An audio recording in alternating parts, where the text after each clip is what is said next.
안녕하십니까, 최불암입니다. 김우중 대우 전 회장, 그는 2002년 10월 도올 김용옥 교수를 만납니다. 만나서 많은 이야기를 나눕니다. 그때 김우중 전 회장은 해외 체류 기간 동안, 이게 불교 용어입니다만, 무아, 소유나 집착에 얽매이지 않아야 진정한 마음의 평화를 얻을 수 있다는 말의 의미를 수없이 곱씹었다고 말합니다. 저는 이 대목을 보면서요, 많은 생각을 했습니다. 그분은 대한민국의 최고로 열심히 일한 분 가운데 한 분입니다. 대우자동차를 통해서 세계 경영을 하고 싶다는 욕망 때문에 많은 무리수를 두기도 했던 분입니다. 그런데 어느 날 그 모든 것들이 한 줌의 모래가 되고 맙니다. 그 과정을 지켜보는 일이 인간 김우중에게는 죽을 만큼 힘들었을 겁니다. 죽을 만큼 힘들어도 살아야 했기에 살 이유를 찾아야 했을 것이고, 그래서 찾아낸 것이 무아, 즉 소유에 대한 욕망을 버리는 것이 아니었을까요? 저는 이 과정이 한 인간의 처절한 정신적 사투를 보는 것 같았습니다. 2002년 10월, 김우중 전 대우 회장은 철학자이자 당시 문화일보 객원 기자로 일하고 활동하던 도올 김용옥 교수를 만난다. 동남아 한 지역의 조용한 호숫가 마을이었다.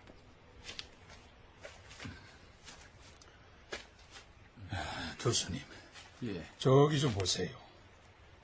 저기 배를 저우는 아버지와 아들 보이시지요? 아, 예. 여기 사는 사람들 한 달에 버는 돈이라고 해봐야 겨우 7, 80불 정도입니다. 아, 저렇게 하루 종일 호수에 나가 고기를 잡아도 말입니다. 그래도 저 표정 좀 보세요. 너무 행복하고 맑고 평화로워요. 그렇네요. 여긴 초등학교밖에 안 나온 사람들이 대부분인데 공부에 대한 필요성을 전혀 느끼지 않아요. 대도시 문화에 대한 갈망도 없어요. 그냥 태어난 동네에서 편하게 살아요. 따뜻한 차가 준비된 것 같은데 별장 안으로 가실까요? 네, 그러시죠.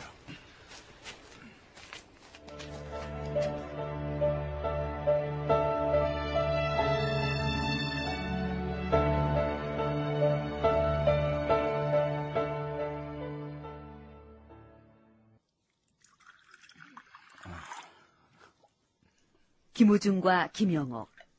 김우중이 지인에게서 빌려 살고 있는 별장에서 두 사람의 대화는 다시 이어진다.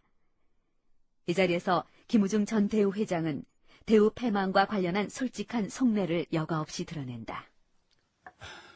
드십시오. 아, 예. 이 차향이 아주 좋습니다. 그런데 김 회장님, 지금 저는 회장님의 속마음이 너무 궁금해요. 궁극적으로 회장님은 패자, 다시 말하자면 진 사람입니다.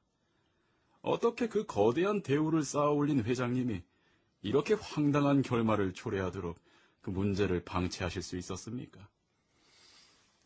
나의 최대 실수는 정경련 회장을 맡았다는 겁니다. 그 당시 나는 우쭐했습니다. 마치 경제 대통령이라도 된 듯 말입니다. 국가 대사만을 염려했고 대우 자체의 문제를 충실히 풀고 대처하는 데에는 현실적 안목이 부족했습니다. 어리석었어요. 그 대우 해체와 관련해서 국민의 정부 경제 관료들에 대한 생각이 남다를 것 같습니다만, 회장님. 미안합니다. 내 감정이 복받쳤어. 김대중 정부의 신흥 관료들은 너무 성급했습니다. 그들은 대우를 죽여야 할 대상이 아니었음을 볼 수 있는 안목이 부족했다고 생각합니다. 안목이 부족했다. 그렇습니다. 안목이 부족한 사람들이었습니다. 이제와 생각해보면 내가 왜 대한민국을 위해 그토록 죽기 살기로 일을 했는지 생각하면 안쓰럽습니다. 대한민국은 나에게 너무도 싸늘하게 배신의 등을 돌렸어요. 회장님. 김우중 전 대우 회장. 73kg이던 그의 몸무게는 그 당시 63kg으로 줄었던 것으로 전해진다. 장 협착증으로 고생하면서 몇 번의 수술도 거듭해야 했다. 한 인간으로서 차마 감당하기 힘들었을 고통의 무게. 그러나 그에게 새로운 전기가 마련된다. 정권이 바뀌었던 것이다.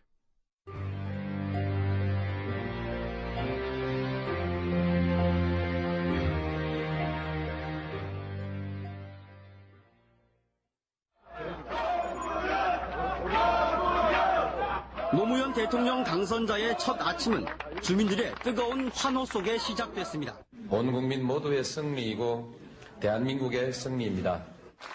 노무현 당선자는 오늘 기자회견에 나와 모든 공을 국민들에게 돌렸습니다. 이어 이번 대선에서 재연된 지역주의 장벽은 반드시 허물겠다는 의지를 분명히 했습니다. 포기하지 않겠습니다. 열심히 노력하여 2002년 12월에 있었던 대한민국 제16대 대통령 선거에서 민주당 노무현 후보가 대통령으로 당선된다. 참여정부의 출범을 전후해 김우중 전 대우그룹 회장의 행보는 활발해진다. 베트남 하노이 신도시 개발을 위한 자문 역할을 맡아 활동했으며 베트남 현지 건설 사업권을 한국 기업들로 이루어진 컨소시엄이 딸 수 있도록 도움을 준 것으로도 전해진다. 그러나 이 모든 것보다 여론의 이목을 끈 것은 2003년 1월 참여정부 출범을 약 한 달여 앞둔 시점에서 이루어진다. 세계적인 경제 격주간지 보천지와의 인터뷰가 그것이었다. 김우중 전 대우 회장께서는 1999년 10월 한국을 떠난 뒤 아직까지 귀국을 하지 못하고 있습니다마는 당시 김 회장께서 한국을 떠난 것은 검찰의 수사를 피하기 위해서였습니까? 내가 그때 왜 한국을 떠났는가? 이제 말해야 될 때가 되었다고 생각을 합니다. 나는 당시 한국을 떠났던 게 검찰 수사를 피하기 위해 도망친 게 아니었습니다. 누군가 실력자의 개입이 있었다는 말씀 같습니다만. 당시 정부 고위 관리들이 대우 몰락에 대한 사법적 책임을 면하고 귀국 후 자동차 회사를 경영할 수 있을 것이라고 약속하면서 출국을 설득했기 때문입니다. 출국을 설득했던 정부 고위 관료는 누굽니까? 김대중 대통령은 어땠습니까? 직접 전화를 했습니까? 2003년 1월 22일 보춘지는 인터넷판을 통해 김대중 대통령이 직접 전화를 걸어 워크아웃 전에 잠시 나가 있으라고 말했다라고 단독 보도한다. 파문이 일었고 정치권에서는 국정조사의 움직임까지 이는 가운데 청와대는 일고의 가치도 없는 내용이라고 일축했다. 저도 가끔 사극이나 시대극 드라마에 출연을 합니다마는 과연 오늘을 살아가는 우리는 과거의 역사에 대해 얼마나 제대로 알고 있나, 또 얼마나 정확히 알고 있나 하는 의문을 종종 갖게 됩니다. 우리가 지난 역사를 제대로 알아야 하는 이유, 그것은 비판을 위해서가 아닙니다. 누구를 비난하기 위해서는 더더욱이 아닙니다. 역사는 바로 미래의 거울이기 때문입니다.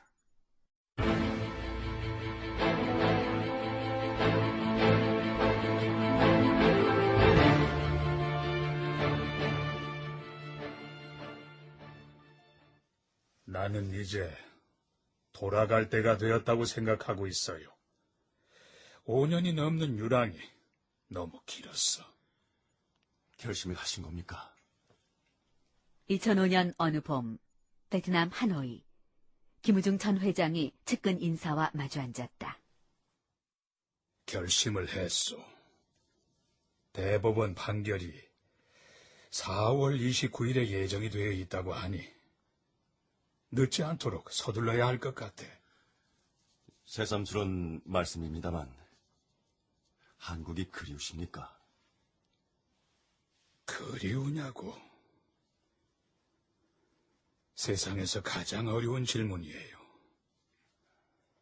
내가 한국으로 돌아가려고 하는 것은 그간 유랑의 시간이 길었고 건강이 악화됐고 그리고 못다한 말들을 해야 할 때가 이제는 된 것도 같고. 회장님. 결자해지. 모든 책임은 결국 내가 질 수밖에 없어요. 때를 놓치면 그나마도 허사야. 한번 타질 해봐요. 알겠습니다. 준비하겠습니다.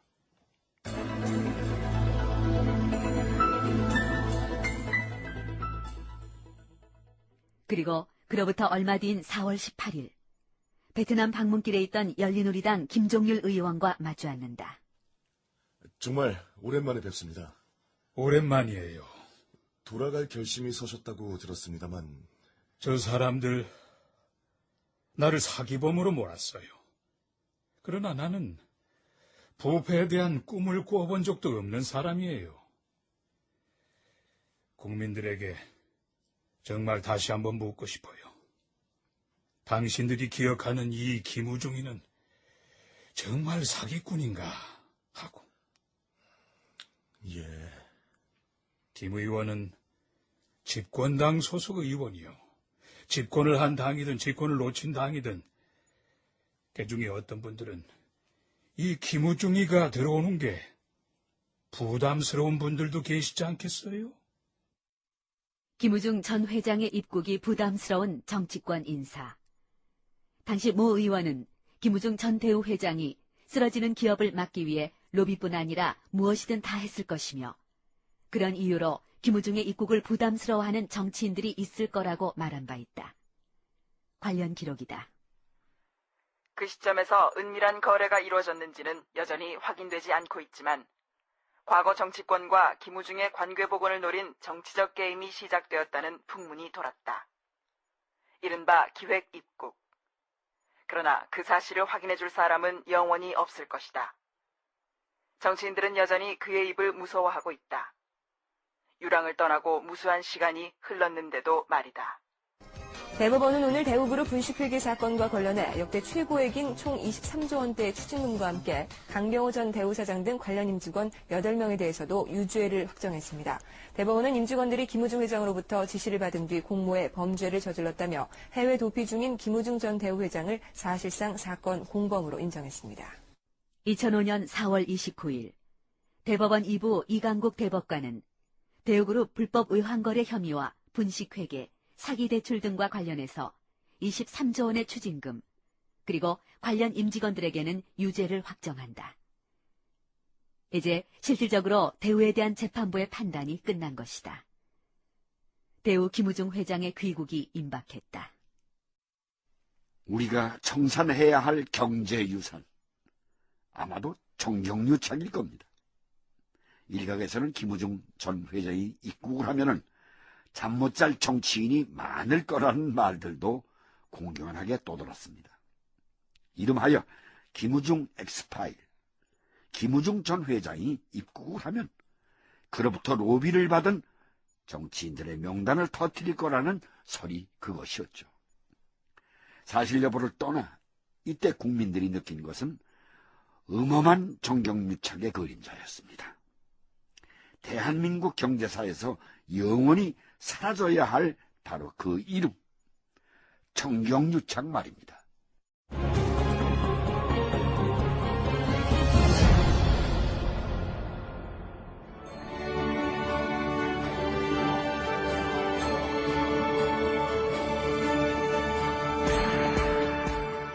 대한민국 경제 실록 제2화 세계 경영 그 꿈과 좌절의 기록들 44번째 지금까지 음악 최현석 효과 안익수